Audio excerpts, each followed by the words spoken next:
Greenwood was formed in 1874. It is also on the National Underground Railroad network to freedom.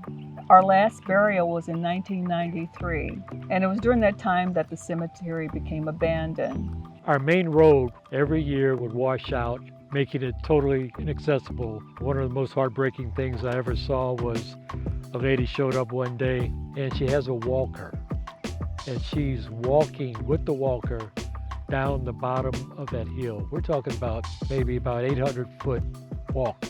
And it hurt my heart so bad to see her having to do that. And when she came back up, I went over to talk to her and I apologized for the cemetery being in that state of disrepair. And I told her, I'm working on this. We're going to get this solved. Shelley and Raphael decided to take it upon themselves to bring this cemetery back to its former glory.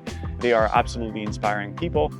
This project is a bit unique for us. It was kind of the first time we had a cemetery association reach out to us to be part of bringing it back to its former glory. One of the central parts of the project was to get a better road.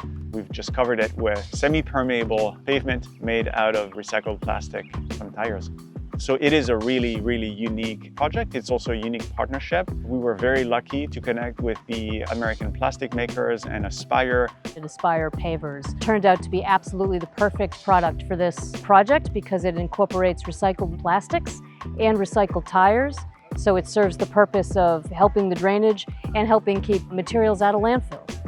It's very important for infrastructure to be resilient and durable.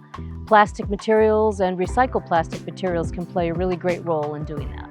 But the permeable pavers has truly been a godsend here in Greenwood Cemetery. It is just absolutely beautiful. In my wildest dreams, I couldn't dream that.